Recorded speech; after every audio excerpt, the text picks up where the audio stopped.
ప్రభువు నామములో మీ అందరికీ వందనాలు. గిఫ్ట్ ఆఫ్ ఫెయిత్ మినిస్ట్రీస్ వారి విశ్వాస నావ అనే ఈ యొక్క ఆధ్యాత్మిక కార్యక్రమానికి మమ్మల్ని ప్రేమపూర్వకంగా ఆహ్వానిస్తున్నాం. ఇప్పుడు సిస్టర్ ఎం ఇందిరా మోహన్ గారు దైవ సందేశాన్ని అందిస్తారు. ఈ యొక్క ఆధ్యాత్మిక కార్యక్రమం మీ ఆత్మీయ జీవితాలకు మేలుకరంగాను దీవెనకరంగాను ఉండాలని ప్రార్థిస్తున్నాం. జీవము గల దేవుని నామానికి మహిమ కలుగును గాక. విశ్వాస నావ అనే యొక్క ఆధ్యాత్మిక కార్యక్రమాన్ని తిలకిస్తున్నటువంటి మీ అందరికీ కూడా నా యొక్క హృదయపూర్వకమైన వందనాలు శుభములు తెలియజేస్తున్నాను. ప్రియులారా, దేవుని యొక్క మహాకృపను బట్టి దేవుడు మనల్ని కాపాడుతూ పరిస్థితులు ఎలా ఉన్నా కానీ ఆయన బాహు కింద మనల్ని భద్రపరుస్తున్న విధానమును బట్టి దేవుని స్తుతిస్తున్నాను. ప్రతిదినము ప్రార్థన చేస్తున్నామని తెలియచేయడానికి సంతోషిస్తున్నాను. ప్రియులారా, ఇది నన్ను కూడా ప్రార్థన చేసుకొని ప్రియులారా వాక్య ధ్యానంలోనికి మనం వెళదాం. ప్రార్థన చేసుకుందాము. జీవము గల మా దేవ తండ్రి, మీకు వందనాలు స్తోత్రాలయ్యా. నమ్మదగిన వాడు పరిశుద్ధుడు కృపగల మా రాజు, మీకు వందనాలయ్యా. అయా ఇదిగో ఈ సమయంలో మీ యొక్క వాక్యాన్ని ధ్యానం చేయడానికి నాన్న అయా మీరు మాకు ఇస్తున్న కృప కొరకే మీకు వందనాలు. ఎవరైతే వాక్యం వినడానికి నా తండ్రి నాయన అయా మరి సిద్ధపడి ఉన్నారో వారందరిని బట్టి మీకు వందనాలు. వారికి ఇచ్చిన సిద్ధపాటును బట్టి మీకు వందనాలు. ఆ సిద్ధపాటు కలిగి అయా అనేక మందిని సిద్ధపరచగలిగిన వారుగా చేయమని అడుగుతున్నాను నాయన. మీకు వందనాలు. వాక్యాన్ని ఆయా బోధించడానికి తన జ్ఞానాత్మను నాకు దయచేయమని అడుగుతున్నాను దేవా. లోకమును ధనాశలను చూచిన వారు గతించిపోతారు, కానీ అయా నీ చిత్తాన్ని నెరవేరిస్తే మేము ఈ భూమి మీద అయా నీకు ఇష్టమైన జీవితాన్ని మేము కలిగి ఉంటే ప్రభువా నాయన ఆ పరలోకంలో ఒక ఉన్నతమైన స్థితిని మీరు మాకు ఇవ్వగలరు. నిరంతరము మేము నీతో ఉండగలము అని వాక్యము నుండి గ్రహించి మేము అలా నడవగలిగిన వారుగా చేయమని అడుగుతున్నాను దేవా. మీకు వందనాలు నాయన. ఇదిగో వాక్యం వినబోతున్న ప్రతి బిడ్డను వారి కుటుంబాలను మీరు దీవించి ఆశీర్వదించమని అడుగుతున్నాను నాయన. వారి కుటుంబాల్లో అందరికీ నీ రక్షణ దాయిచ్చమని అయ్యా ఇదిగో నీ దాసరాలని జ్ఞాపకం చేసుకొని అయా మీరే మరుగు చేసి మీరు మాట్లాడి మహిమ పొందమని నజరేయుడని యేసు నామములో బ్రతిమలాడి వేడుకుంటున్నాం మా పరమ తండ్రి, ఆమె. గడిచిన ఎపిసోడ్లో మనం జ్ఞాపకం చేసుకున్నాం. కీర్తన గ్రంథం 1వ అధ్యాయంలో 2 వచనాలు మనం ధ్యానం చేసినాం. 1వ వచనము 2వ వచనం. ప్రియులారా, మరి ఆ వాక్యాన్ని విన్నటువంటి మీరు ఎంతవరకు ఆ వాక్యాన్ని అనుసరిస్తున్నారు? నా మాటలు కాదు, పరిశుద్ధ గ్రంథంలో ప్రభు మన కోసము వ్రాయించినటువంటి ఆ మాటలు. ప్రియులారా, ఈ యొక్క మొదటి సంకీర్తన ఈ 6 చరణాల్లో ఉన్నటువంటి భావాన్ని మనం గ్రహించినట్లయితే ప్రియులారా, లోకానికి ఎలా దూరంగా ఉండాలో, దేవుని వాక్యానికి ఎలా దగ్గర ఉండాలో, ఎలాగా వాక్యానికి దగ్గరైతే ఎలాగా మన యొక్క జీవితము ఆశీర్వాదకరంగా మారుతుంది, ఈ 3 అంశాలు ఈ 6 వచనాల్లో పొందుపరిచి ఉన్నాయి. అందుకనే ఒక్కొక్క ఎపిసోడ్ ఒక్కొక్క వచనాన్ని మనం ధ్యానం చేస్తున్నాం ప్రియులారా. ఇది నాన్ని 3వ వచనాన్ని మనం ధ్యానం చేయబోతున్నాం. మొదటి సంకీర్తన మొదటి 2 వచనాలు మనం జ్ఞాపకం చేసుకున్నాం. 3వ వచనాన్ని ధ్యానం చేసే ముందు ఒక్కసారి ఆ 2 వచనాలు మనం చూస్తే, దుష్టుల ఆలోచన చెప్పున నడవక, పాపుల మార్గమున నిలవక, అపహాసకులు కూర్చుండే చోటున కూర్చుండక. అక్కడ చేయొద్దు అని 3 విషయాలు ప్రభు చెప్తున్నారు. ఈ 3 విషయాలు మానేసినామా? ఒకసారి ఆలోచన చేద్దాం. మానకుండా ఉన్నట్లయితే నష్టపోతాము అని నేను ఆయన దాసరాలుగా చెప్తూ ఉన్నాను ప్రియులారా. 2వ చరణాన్ని కూడా మనం చూస్తే, మరి దేవుణ్ణి నమ్ముకున్నాము, బాప్తిసం తీసుకున్నామండి, చర్చ్కి వెళ్తున్నాం. అయితే యెహోవా ధర్మశాస్త్రం నందు ఆనందించే జీవితం నీకుందా? మరి ఆ వాక్యాన్ని నువ్వు చదివి నీ హృదయంలో భద్రం చేసుకొని ధ్యానించే ఆ యొక్క అలవాటు నీకున్నదా? ధ్యానించగలిగినటువంటి ధన్యతలో నువ్వు ఉన్నావా లేదా ఒకసారి ఆలోచన చేసుకోవాలని నేను మనవి చేస్తూ ఉన్నాను ప్రియులారా. మరొకసారి ఆయన దాసరాలుగా తెలియచేస్తున్నాను, వాక్యాన్ని విని మర్చిపోతే ప్రయోజనం లేదండి. వాక్యాన్ని విని గ్రహించకపోతే విన్నటువంటి ఆ సమయము ప్రియులార వ్యర్థమవుతుంది. కనుక వాక్యం విని గ్రహించి వాక్యానుసారంగా జీవిస్తే ప్రియులారా గొప్ప ఆశీర్వాదాలు మనము పొందుతాము అనే సంగతిని మనం గ్రహించాలి. మొదటి సంకీర్తన 3వ చరణం మనం చూస్తే అక్కడ అంటున్నాడు, అతడు నీటి కాలువల యోరను నాటబడినదై ఆకు వాడక తన కాలమందు ఫలమిచ్చు చెట్టు వలె ఉండును. ఎవరు అలా ఉంటారు? ఆకువాడక తన కాలమందు ఫలమిచ్చు చెట్టు వల్ల ఎవరుంటారు? ఆ నీటి వారిన నాటబడిన వారే ఎవరుంటారు అంటే ప్రియులారా, మొదటి 2 వచనాలు సంపూర్ణంగా మనం నెరవేర్చే వారముగా ఉండాలి. దుష్టుల ఆలోచన చెప్పున నడవద్దు. ఆలోచనకర్త నీకు ఉన్నాడు కదా. పాపుల మార్గాన్ని నిలవద్దు. ప్రభు యొక్క సన్నిధిలో కనిపెట్టే బిడగా ఉండాలి. అపహాసకులు కూర్చుండే చోటున కూర్చుండొద్దు. ప్రభు పాదాల చెంతను కూర్చో. దేవుడు తన జ్ఞానము చేత దేవుడు నిన్ను నింపుతాడు. నువ్వు నడవవలసినటువంటి మార్గాన్ని ఆయన నీకు ఉపదేశించగల గొప్ప జ్ఞానవంతుడైనటువంటి దేవుడు నీకు ఉన్నాడు అని మర్చిపోవద్దని మరొకసారి నేను తెలియజేస్తున్నాను. ఎప్పుడైతే ఆ 3 విషయాల్లో మనం జాగ్రత్తగా ఉంటామో అప్పుడు మన మనసు ఏమవుతుందంటే పరిశుద్ధ గ్రంథాన్ని చదవాలి. ఆనాడు యెహోవా దేవుడు మా పితరుల మధ్య చేసిన అద్భుతాలు, ఆశ్చర్యమైన సంగతులు మరలా ఒక్కసారి చదువుతాను, మరలా ఒక్కసారి వాటిని ధ్యానం చేస్తా అనే మనసు నీకు వస్తుంది. అలాంటి మనసు నీకు వచ్చినప్పుడు వాక్యం చదువుతూ ఉన్నప్పుడే నీ హృదయంలో ఆనందం కలుగుతుంది. ఆ ఆనందాన్ని బట్టి నీవు ఏ సమయంలోనైనా కానీ నీకు మెలకు వస్తే అదేమైపోతుంది ఇదేమైపోతుంది అనే ఆలోచన రాదు నీకు. నా దేవుడు ఇంతసేపు సుఖమైన నిద్ర కలుగు చేశాడు, నాకు మెలకు ఇచ్చినాడు, ఇదిగో సజీవుల లెక్కలో దేవుడు నన్ను లేపినాడు, నా దేవుడు ఎంత గొప్పవాడు అని అలా కూడా నువ్వు ధ్యానం చేయగల మనసు నీకు వస్తుంది అనే సంగతిని జ్ఞాపకం చేస్తున్నాను. అయితే ఈ దినాన్ని ప్రియులారా 3వ చరణంలో అంటున్నాడండి, ఆకువాడక. ఈ మాటలు మనం చూస్తే అక్కడ ఆకువాడక తన కాలమందు ఫలమిచ్చు చెట్టు వలె ఎవరుంటారు అంటే ప్రియులారా, ఆ నీటి వారను నాటబడిన వారై ఉండాలంట. ఈ దినాన్ని ఈ యొక్క 3వ చరణంలో 4 భాగాలు మనం ధ్యానం చేయబోతున్నాం. మొదటిగా మనం చూస్తూ ఉన్నప్పుడు ప్రియులారా ఈ యొక్క 3వ వచనంలో మనం గమనించినట్లయితే నీటి కాలువల యోరను, నీటి ప్రక్కనే ఉన్నటువంటి చెట్టు ఎలా ఉంటుందో నీవు ప్రభువుతో ఉంటే నీ జీవితం అలా ఉంటుంది. ఎందుకంటే ప్రభు చెడుతనాన్ని అసహించుకునేవాడు. కానీ ఆ చెడ్డ వారిని చూసి వారిలో ఉన్న చెడుతనాన్ని అసహించుకుంటాడు, కానీ వారిని మాత్రం తృణీకరించుడు. వారిలో ఉన్నటువంటి చెడుతనాన్ని తీసివేయడానికే ఆయన తన రక్తాన్ని మన కొరకు కార్చినాడు అనే సంగతిని ఏదైనా మనం జ్ఞాపకం చేసుకోవాలని నేను మనవి చేస్తున్నాను. అయితే ఎక్కడ నాటబడిన వారిగా ఉన్నాం మనము? ఈ భూమి మీద ఎక్కడ నాటబడినాము? ఈ భూమి మీద అంటే ప్రభువులో ఉన్నామా లేకపోతే లోక సంబంధంగా మనం ఉన్నామా? ఒకసారి మనం ఆలోచన చేసుకోవాలి. క్రైస్తవులము అని చెప్పుకుంటూ ప్రియులారా కొన్ని పద్ధతులు మనం మానమండి. ఏమంటే మా పెద్దల ఆనవాయితీ అండి అని చెప్పేవారుగా మనం ఉంటున్నాం. అది ఎంత భయంకరమైనటువంటి స్థితి. ప్రభు గాయాలు మరలా రేపుతున్నాము అనే సంగతిని మనం జ్ఞాపకం చేసుకోవాలని నేను మనవి చేస్తూ ఉన్నాను ప్రియులారా. నీవు ఆయన ప్రక్కనే ఉన్నప్పుడు ప్రియులారా ఆయన నిన్ను చూస్తున్నాడు, నిన్ను గమనిస్తున్నాడు అనే భయం నీలో ఉన్నప్పుడు నీవు మరలా లోకాశలకు నువ్వు లోను కావు.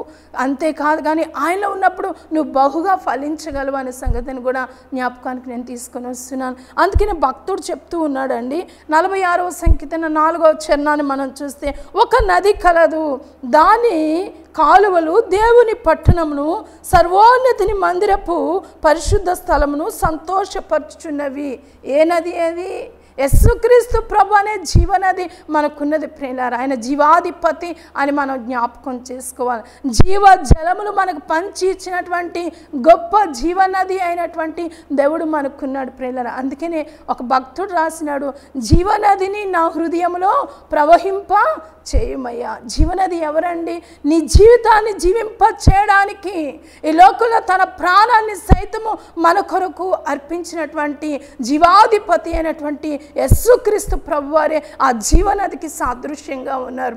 అక్కడి నుండి నీ కోసము ఈ భూమి మీదకు వచ్చి తన జీవితాన్ని నీ కొరకు నా కొరకు అంకితం చేసినారు. ఎప్పుడైతే యేసుక్రీస్తు ప్రభులోనికి నువ్వు వస్తావో ఇగో ఎండిపోయినటువంటి నీ జీవితాన్ని, ఇదిగో లోకంలో ఎందుకు పనికిరానటువంటి ఈ జీవితాన్ని సరిచేయగలిగినటువంటి దేవుడు అని జ్ఞాపకం చేసుకోవాలని నేను మనవి చేస్తూ ఉన్నాను ప్రియులారా. అయితే ఇక్కడ అంటున్నాడు కదా, ఒక నది కలదంటండి.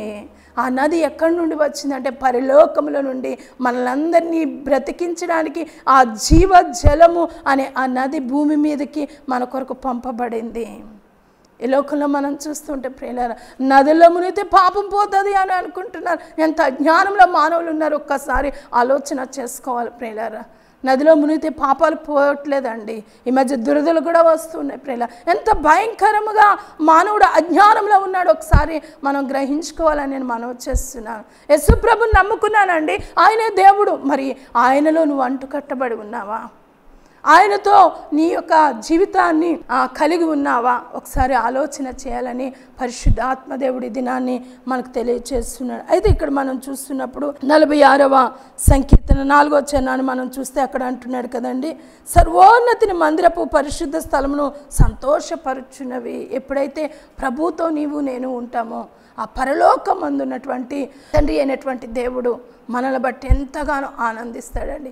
మనల్ని బట్టి ఆయన ఎంతగానో సంతోషిస్తాడు అనే సంగతిని మనం జ్ఞాపకం చేసుకోవాలి. ఇంకా మనం బాగా అర్థం చేసుకోవడానికి మన తల్లిదండ్రులు మనల్ని బట్టి ఆనందిస్తారు. అంతేకాదు కానీ మన తల్లిదండ్రులు మన బిడ్డలను బట్టి కూడా వారు ఆనందిస్తారు. అలాగే ప్రభువుని బట్టి తండ్రి అయిన దేవుడు ఈయన నా ప్రియకుమారుడు, ఈయన యందు నేను ఆనందిస్తున్నానని గొప్ప సాక్ష్యాన్ని ఆయన పలికినారు. అయితే యేసుక్రీస్తు ప్రభులో నీవు ఉంటే నిన్ను బట్టి నన్ను బట్టి కూడా ప్రభు ఆనందించగలరు అనే సత్యాన్ని మనం గ్రహించాలని లేఖనాలు తెలియచేస్తున్నాయి ప్రియులారా. మరి నీటి యోరను నాటబడినటువంటి జీవితము ఎలా ఉండాలి అంటే ప్రభువుని మహిమపరిచే జీవితంగా ఉండాలి. నిజంగా ప్రభు యొక్క వాక్యాన్ని నువ్వు చదువుతూ ఉన్నట్లయితే ఆయన నామంలో నిజంగా మొక్కుబడి కాదు నేను చెప్పేది, నిజంగా నేను ప్రభు బిడను, ప్రభుతో నాకు ఈ సహవాసం ఉండాలి అనే ఆలోచనతో నీ జీవితంలో ఖచ్చితంగా ఆయనకి నువ్వు సమయం ఇస్తూ ఖచ్చితంగా వాక్యాన్ని చదివి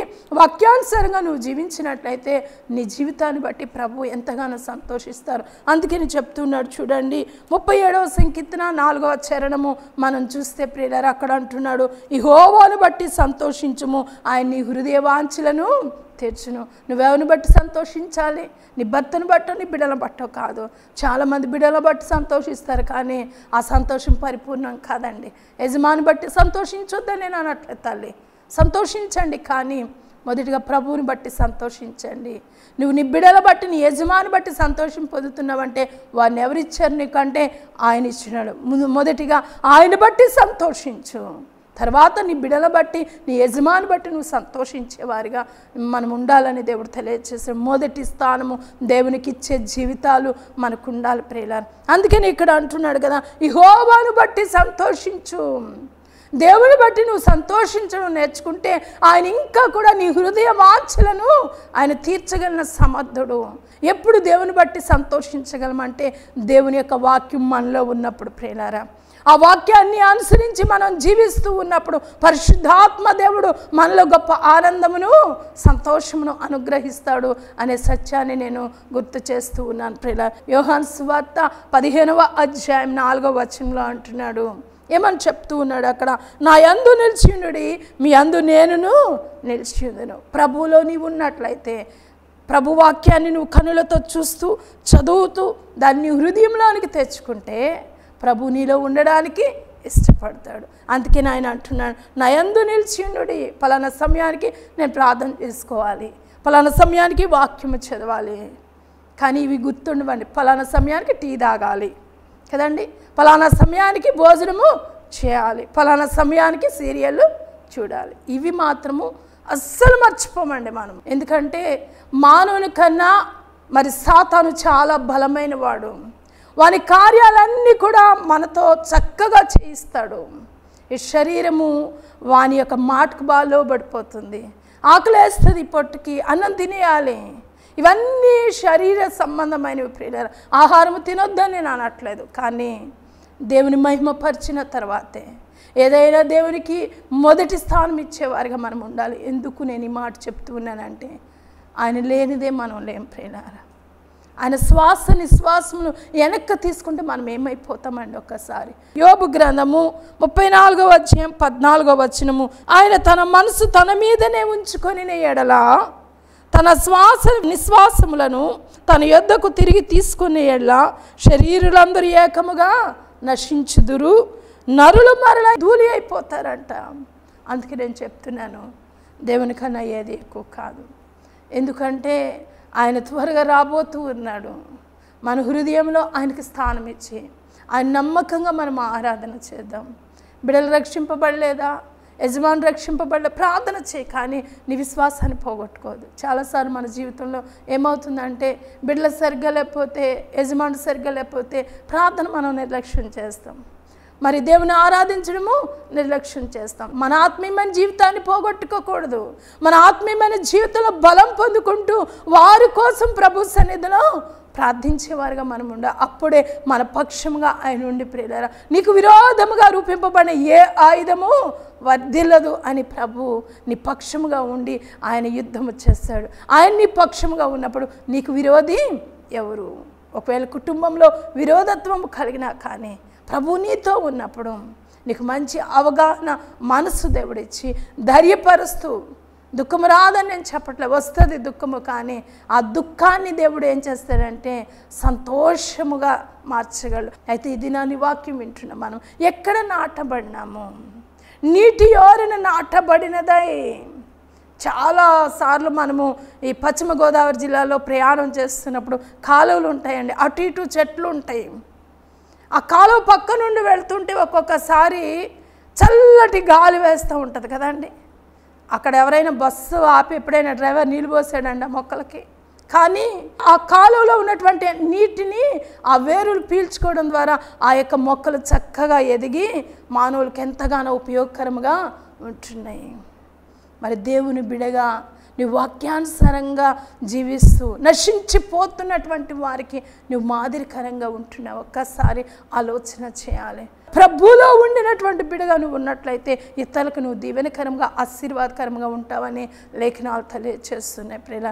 అందుకనే అక్కడ అంటున్నాడు యోహాను సువార్త 15వ అధ్యాయం 4వ వచనం, నా యందు నిలిచి ఉండుడి, మీ యందు నేనును నిలిచియుదును. మనం ప్రభుతో మనం ఉన్నప్పుడు ప్రియులారా ప్రభు మనతో ఉంటాడు. నా బిడ్డ ప్రార్థన చేస్తుందని ప్రభు నిన్ను బట్టి నన్ను బట్టి ఆనందించే దేవుడు. విననేరకుండునట్లు ఆయన చెవులు మందము కాలేదు. నా బిడ్డ ప్రార్థన చేస్తుంది అని ఆ సమయాన్ని ప్రభు నీ కొరకు చూస్తారంట. కనుక క్రమాన్ని తప్పిపోకూడదు.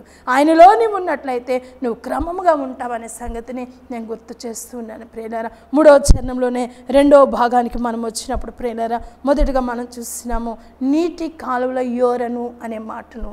ఆకువాడక ప్రియులారా, ఎప్పుడైతే ఆ నీటి వారన ఉంటుందో ఆ చెట్టు ఎప్పుడూ పచ్చగానే ఉంటుందండి, ఆకు వడిలిపోయినట్టు ఉండదు. అదే మన ఇళ్ళలో ఉన్నటువంటి కుండీలో ఉన్న మొక్కలు చూడండి, ఒక్క పూట నీళ్ళు పోయలేదు అనుకోండి, అవి ఏమవుతాయండి? వాడిపోతాయండి. ఎందుకంటే ఒక కుండీలో మట్టి వేసి అందులో ఆ మొక్కను పెడతాం, మనం నీళ్లు పోస్తేనే ఆ యొక్క మొక్క ఎదగలదు. కానీ నీటి యోరన ఉన్నటువంటి మొక్క ఎవ్వరూ పోయక్కర్లేదు, కానీ ఆ మొక్క వేళ్ళు ఏమవుతాయండి? ఆ నీటిని పీల్చుకుంటాయి. కనుక నువ్వు దేవునితో ఎలాంటి సంబంధం కలిగి ఉన్నావు? దేవునితో నీకున్నటువంటి సహవాసం ఎలాంటిదిగా ఉన్నది?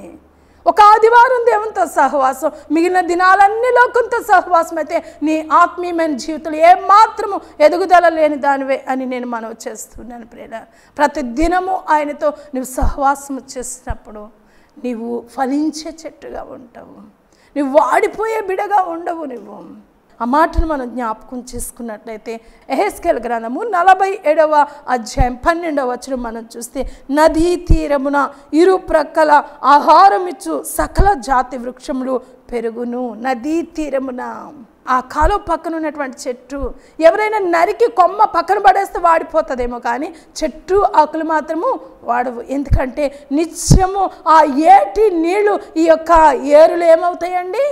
పీల్చుకుంటూ ఉంటాయి. అంటే ఈ చెట్టుకి ఆ కాలుకి సంబంధం అక్కడ ఉన్నది ప్రియులారా. ఆ నీరు అలాగ పీల్చుకుంటూనే ఉంటుంది. నీవు కూడా దేవునితో అలాంటి సహవాసం కలిగి ఉండాలని దేవుడు ఆశపడుతుంది. ఆయనకి వేరుగా ఉండి నువ్వేమీ చేయలేవు.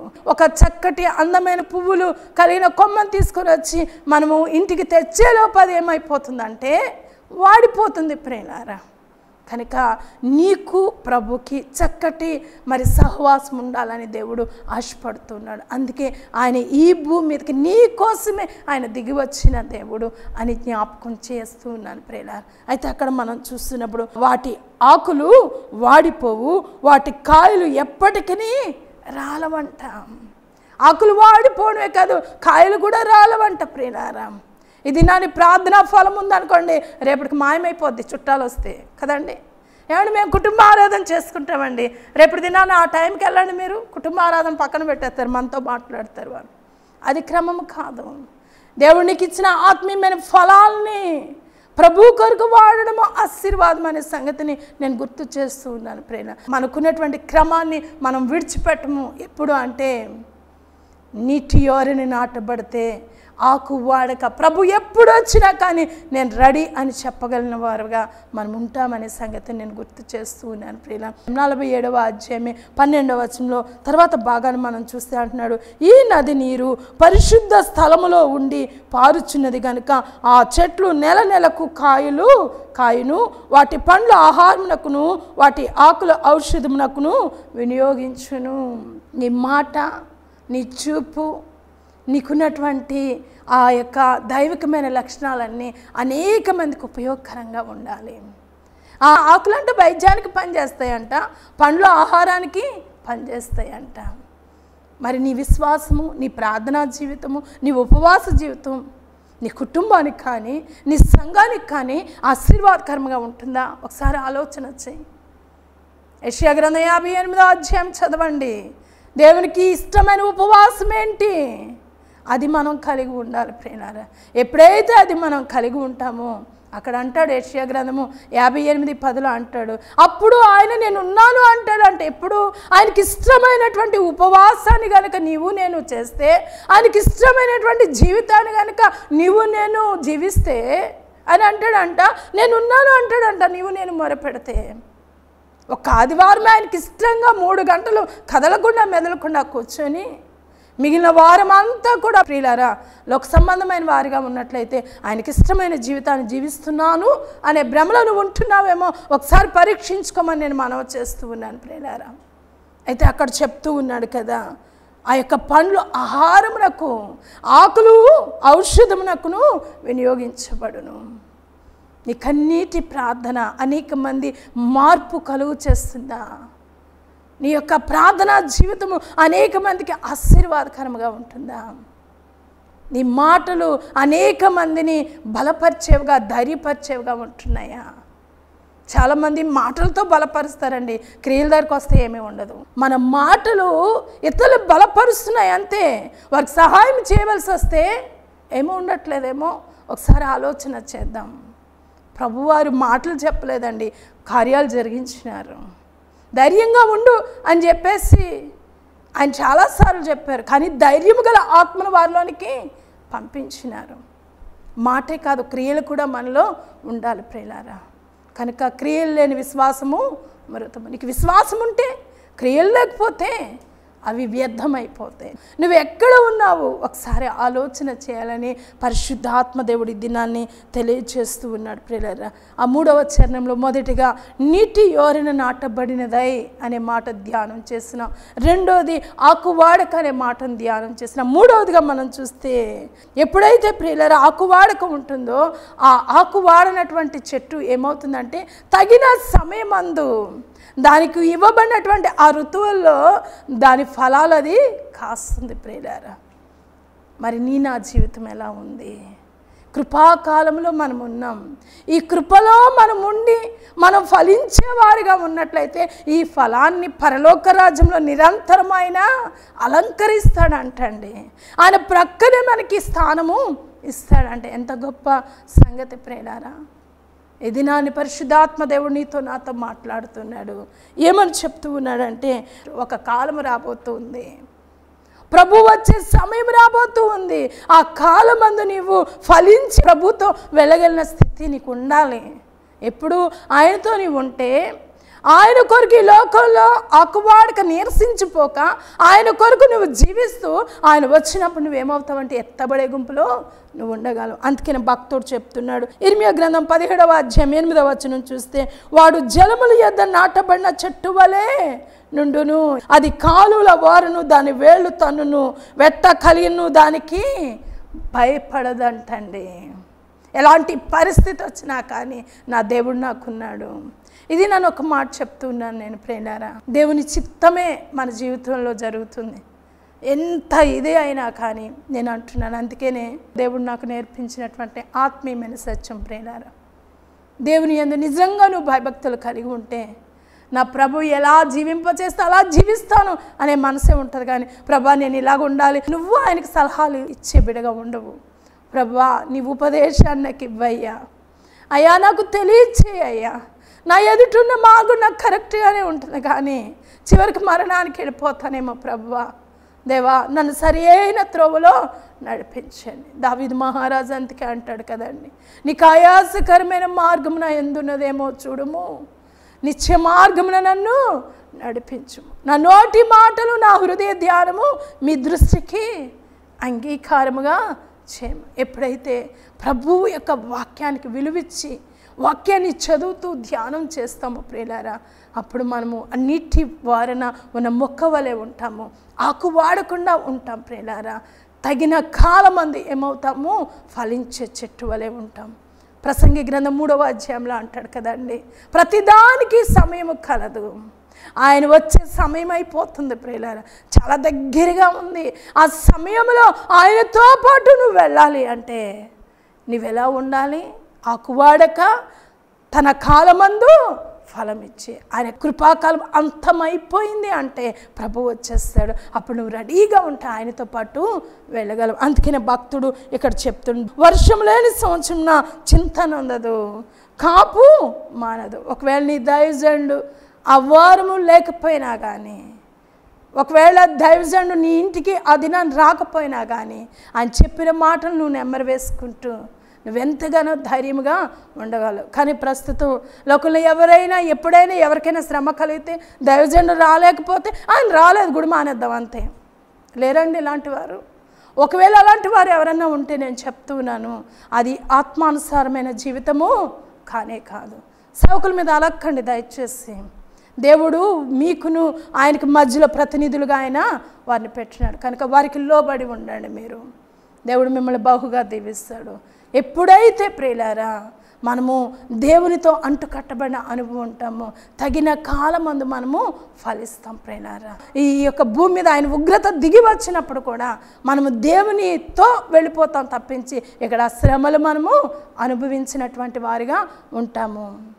ఎప్పుడైతే దేవుని చిత్తాన్ని నెరవేర్చడానికి మన మనసులు ఇష్టపడతాయో మన చుట్టూ దేవుడు తన కాపుదల ఇస్తాడు. అప్పుడు ఏం జరుగుతుందో తెలుసా అండి, అతడు చేయనిదంతయు సఫలమగును. నువ్వు చేసేదంతా కూడా దేవుడు ఏం చేస్తాడు, సఫలపరుస్తాడు. అవును, నా బిడ్డ నా యొక్క ఉద్దేశాలు ఎరిగి ఉంది, నా బిడ్డ నా తలంపులే కలిగి ఉంది కనుక నా బిడ్డ మంచి ఆలోచన చేసింది కనుక ఇది నేను స్థిరపరుస్తానని ప్రభువు నీ యొక్క ఆలోచన స్థిరపరుస్తాడు. కీర్తనలు 24లో అంటాడు కదండి, నీ కోరికను సిద్ధింపచేసి నీ ఆలోచన యావత్తును ఆయన సఫలపరచునుగాక. ఎప్పుడు తెలుసండి, నీటి యోరిన నాటబడినదై ఆకువాడక తన కాలమందు ఎప్పుడు యెహోవా ధర్మశాస్త్రమునందు ఆనందించుచు దివారాత్రము దాన్ని ధ్యానించువాడు ధన్యుడు. అలాంటి అనుభవము పరిశుద్ధాత్మ దేవుడు మనందరికీ ఇచ్చి దీవించును గాక.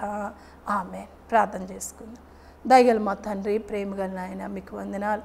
మీ నామమునకే మహిమ ఘనత ప్రభావములు ఆరోపిస్తున్నానయ్యా. ఈ దినాన్ని మీరు ఇచ్చిన వాక్యమును బట్టి మీకు వందనాలు. విన్న ప్రతి బిడను బట్టి మీకు వందనాలు అయ్యా. విన్నటువంటి వారు ఆ వాక్యాన్ని ధ్యానం చేసే కృపలో మీరు ముద్రించమని అడుగుతున్నానయ్యా. ఇంతవరకు నాయన మీరు మాట్లాడినందుకు మీకు వందనాలు. నీ బిడలను మీరు తట్టండి నాన్న, మీకు వందనాలయ్యా.